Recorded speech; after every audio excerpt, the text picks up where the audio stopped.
Bonjour à tous, aujourd'hui dans cette vidéo, je vais vous expliquer comment transformer un touret à meuler en un touret à polir. Moi, j'avais vraiment envie d'avoir un outil pour polir des pièces en aluminium, des pièces chromées. Donc en fait, sur une brocante, j'ai trouvé un touret à meuler et j'ai décidé de le transformer en un outil pour polir les pièces. Au départ, je ne pensais pas faire de vidéo là-dessus. Et puis, j'ai quand même posté une photo sur ma communauté YouTube. Et puis, un de mes abonnés, Adrien Bouilly, il se reconnaîtra, m'a demandé si j'allais faire une vidéo. Donc, je me suis dit, bon, j'ai quand même commencé la restauration, mais je vais quand même faire cette vidéo pour expliquer comment on va faire la transformation d'un touret à meuler en un touret à polir.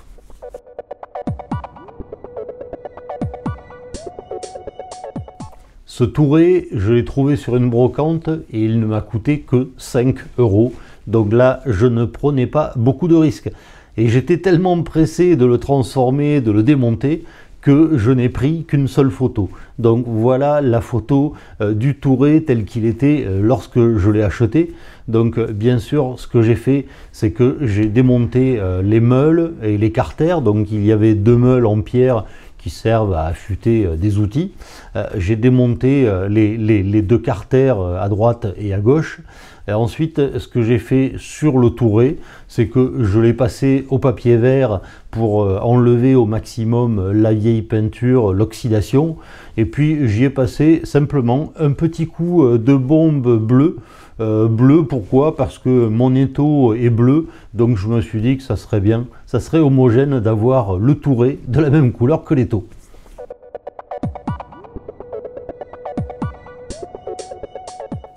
En théorie, modifier un touret à meuler pour le transformer en touret à polir, c'est pas très compliqué.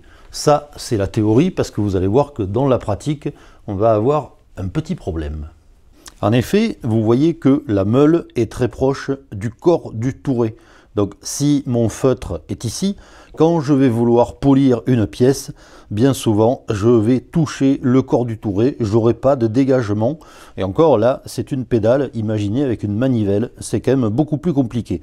L'idéal, ça serait que mon feutre soit décalé vers l'extérieur par rapport au touret. Donc l'idéal, ça serait qu'au moins, voilà, mon feutre soit ici à 8 cm, on va dire 8-10 cm du corps du touret. Et là, comme ça serait pratique, je ne serais pas gêné par le moteur du touret.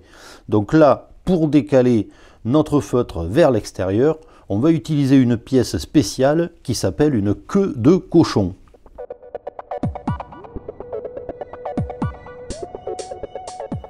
Les queues de cochon, ce sont ces pièces. Donc regardez un peu à quoi ça ressemble. D'un côté, il y a un trou. Là, on va pouvoir glisser la queue de cochon sur l'axe du touret et la bloquer avec cette petite vis. Et à l'autre extrémité, vous avez une partie conique qui est filetée. Et là-dessus, le feutre va venir se visser et se bloquer sur la queue de cochon. Alors attention, parce que les queues de cochon, il y en a une à droite et une à gauche. Et le filetage est inversé. Alors quand vous achetez des queues de cochon, bien souvent elles sont emballées séparément.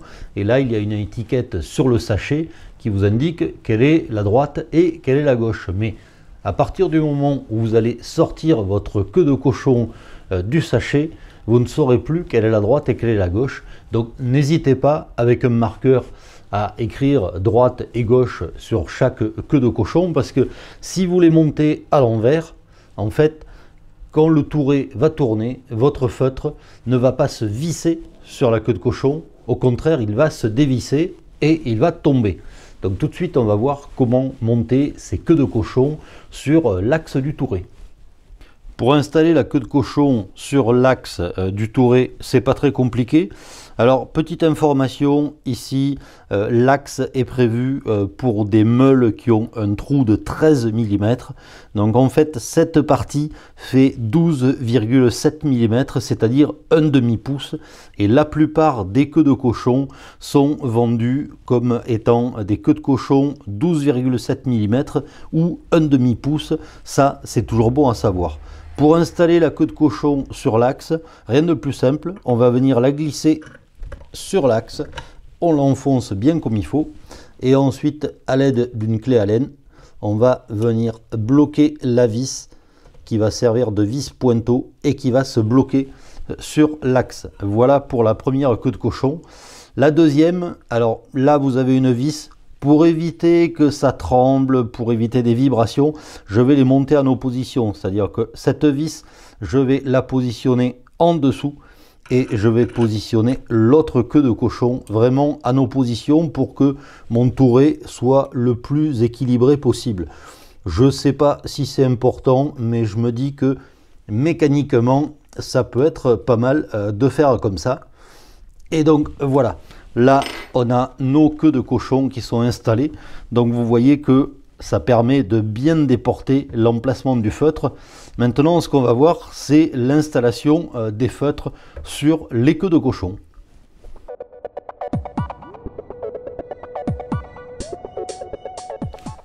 Pour les feutres, j'ai choisi des modèles qui font 100 mm de diamètre et j'ai choisi deux modèles différents. Comme sur le touret, il y a deux côtés, ça permet de monter deux disques différents. Donc le premier, c'est le disque jaune. Donc ça, c'est un disque en sisal. C'est plus dur. Ça permet de faire un premier polissage. C'est plus abrasif. Donc ça, c'est pour le premier disque. Le second, c'est ce disque en feutrine. Donc en fait, ce sont des lamelles de tissu qui sont cousues ensemble. Ça, c'est pour vraiment le polissage plus doux. Donc là, c'est vraiment pour faire briller. Donc je pense que voilà, les deux feutres vont être complémentaires.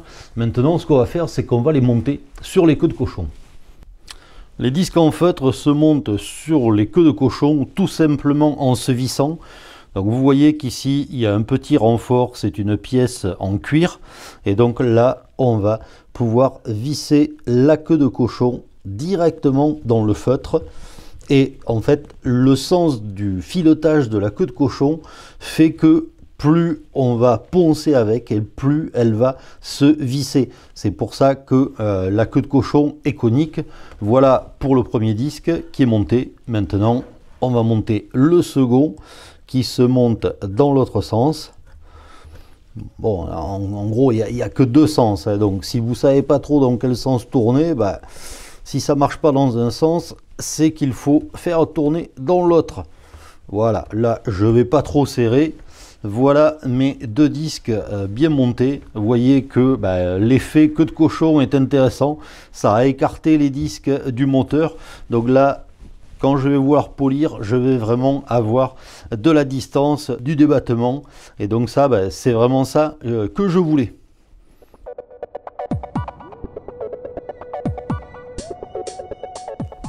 Mon touret est quasiment prêt. Maintenant, ce qu'il faut, c'est le fixer. Parce que pour utiliser un touret à polir, il faut qu'il soit fixé solidement sur un support. Et moi, j'ai pas envie de le fixer sur mon établi parce que ça va me prendre de la place tout le temps, alors que c'est un outil que je vais utiliser de temps en temps. Donc j'ai envie de fabriquer un support qui soit amovible. Donc pour ça, bah, j'ai découpé une planche sur laquelle j'ai fixé 4 vis. Et cette planche, je vais la fixer où je veux à l'aide de deux serre-joints. Alors ça sera soit sur mon établi, soit sur l'établi que j'ai à l'extérieur. Et puis quand j'en aurai pas besoin, je démonterai ça et puis je stockerai ça sur une étagère. Donc là, ce que je vais faire, c'est que je vais installer le touret sur ma planche. Là, c'est pas compliqué. J'ai installé mes 4 vis et je vais pouvoir glisser le touret sur les vis comme ça, et ensuite il ne me restera plus. Voilà, là il est bien bloqué. Et maintenant rondelle, un écrou, et ça on va faire ça pour les 4 vis. Donc rondelle, écrou,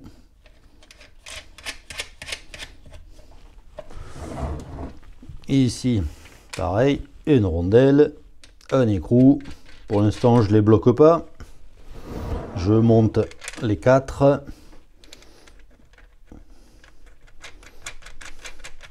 voilà, et là je vais pouvoir serrer.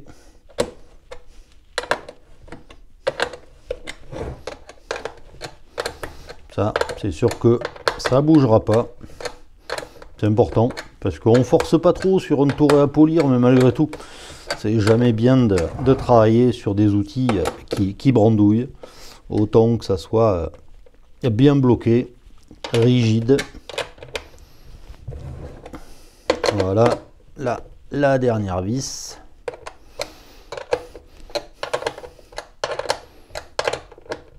Et voilà. Là, mon support est nickel. Maintenant, je vais vous montrer comment je vais faire pour le fixer sur un établi. Le système le plus simple que j'ai trouvé pour fixer mon touret sur l'établi, c'est d'utiliser tout simplement des serre-joints. Donc en fait, je vais en positionner un ici. Voilà pour le premier. Là maintenant, le touret tient bien, on bloque bien. Et ensuite, il me suffit d'en monter un second. Voilà.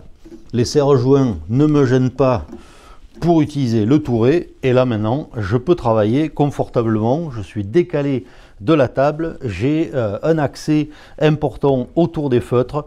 Donc là, je trouve que c'est le meilleur système.